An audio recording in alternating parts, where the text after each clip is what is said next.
How did Donald Trump win this election? Now, hear me out. I know that the climate around astrologers is really heavy right now because so many predicted Harris to win. But what did they all miss? I'm actually going to turn this screen and walk you through the astrology that I see. But before I do this, I need to do a little bit of house cleaning. My name is Priya Samai. I am a karmic astrologer and I have run my business for over 10 years. I do not specialize in political astrology, which is why I didn't offer a public prediction of what was going to happen. But I can still read. I still have my abilities to read astrology. Also, I want to say that I am double certified. I have two certificates in astrology, one that I got 10 years ago and the other I got 5 years ago. And I have a private clientele of millionaires and entrepreneurs from all over the world. Most of my clients are international. And I primarily help them with their business empires and also their personal life. I have been tracking this for months as my clients honestly depend on the American elections because it affects the whole world. Okay, so now let's go look at Donald Trump and Kamala Harris's birth chart to see what happened during this election. This is Donald Trump's birth chart, and we're going to start off with his sun and moon. Donald was born during an eclipse, which is really strong and powerful. I do have a YT video just on this. When a person is born under an eclipse, it tells us that they are in a very fated lifetime and they are walking side by side with their destiny. Okay, so this is a person who would not be able to ignore what they came here to do on earth. And as a karmic astrologer, I can say that I see 1 to 3 lifetimes where Trump has tried to take on this presidency or leadership in the international worldwide level. And you could see that in the 12th house with Leo and having Pluto and Mars in his house of past lives. So, as a whole, on his road to becoming a president, Donald Trump has several lifetimes backed up as being one. He has the Leo rising that is prominent in most leaders that are presidents, that Leo rising. And then he has that he's already done 1 term under his belt. Okay, so that's just from where he's positioned at, not even looking at where the astrology is on this day. And just in case we didn't have enough data that he is here to be a president, we have his Leo rising at 29 degrees. Okay, that's like the do or die. This is going to happen. It's either this or nothing. And so he has this straight shot MO of becoming a leader. Now, in looking at the transits of November 5, we see that the moon and Venus was in Sagittarius, highlighting his karmic past. Okay, meaning you've lived this moment before. Okay, and then we have Jupiter that's on the other side. And Jupiter is exactly on his north node, which is your life path journey. Jupiter is also only 2 degrees away from his sun, okay, which is very impactful in and of itself. Now, this is where the argument comes in, where Jupiter does not like being in Gemini, and Mercury does not like being in Sagittarius. These planets are uncomfortable.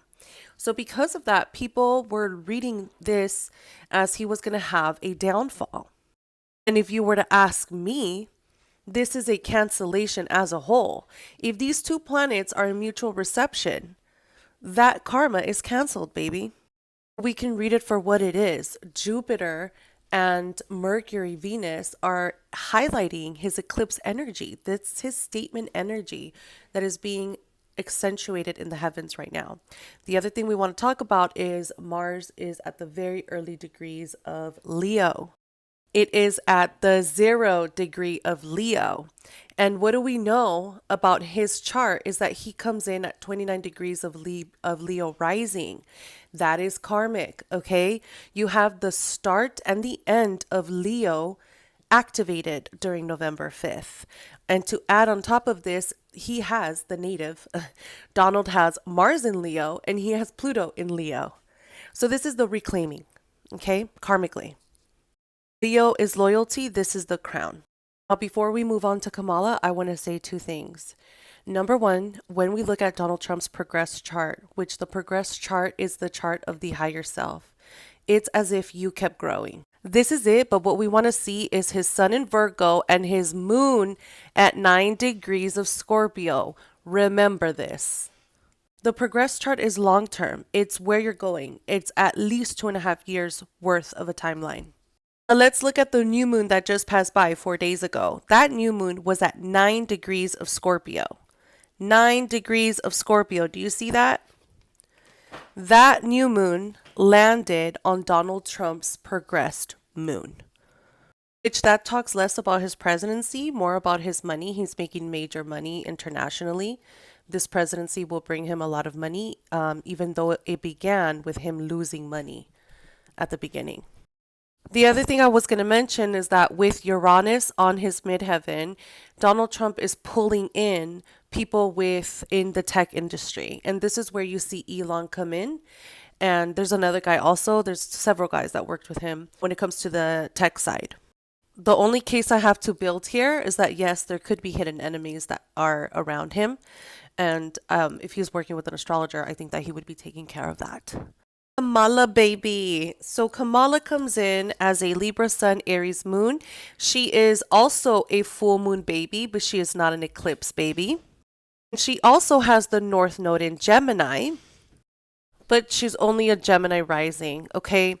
When we look at her career trajectory, she has Chiron in the 10th house of career, which says that she is vulnerable and weak when it comes to her position as a authority. As much as you may not want to hear it, Kamala would be seen as vulnerable and risky for world leaders. They would not trust her because of her vagueness. This is Pisces. Her vagueness and her ability to be a scapegoat and be sacrificed. That's not something you want to put money on. Now, Kamala has some karma with the people. She has Saturn retrograde in Aquarius and she has Mars in Leo. While she has the same as Donald Trump, she's got more karmic energy when it comes to the people as a community and as a collective. When it comes to her life path energy, Kamala is here to be open about her personal world, about how she sees life. But unfortunately, this is being done for her. And here's why. In real time, Kamala's sun is weak. For the last 2.5 years, the South Node has been in Libra, which brings a depleted energy to her vitality. In addition to this, Saturn, Daddy Saturn, is currently over her 10th house and exactly over her Chiron. This is too much of a karmic state for her to be given this position of leadership and authority. Now let's take a look at her higher self or her progress chart. She is at 28 degrees Sagittarius Sun and 14 degrees Cancer Moon. So what this tells us, the Cancer Moon is right here. She made a shit ton of money. Okay, your girl got money. The Sagittarius Sun, though, is in a very weak karmic position as well. She is in the binds of karma.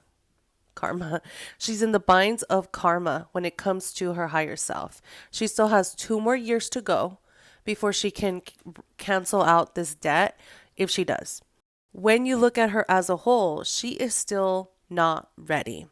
Now, here's why I think that people predicted her. There's 2 reasons why I could see that she was predicted. Number 1, she has the North Node of fate and destiny going into her house of career, okay? While that is good, she's still working with Saturn, the planet of karma. So this will depend on how good she is with her karmic life path. The second reason is because the new moon in Scorpio activated her Mercury, which put her in a speaker role. While both of these are kind of good, they are not presidential good. And these are also temporary in comparison to her overall journey that is in a very weak karmic state. Because her voice is activated right now and she's a Gemini rising, whatever she says next publicly after this is going to be spoken about largely and remembered over time.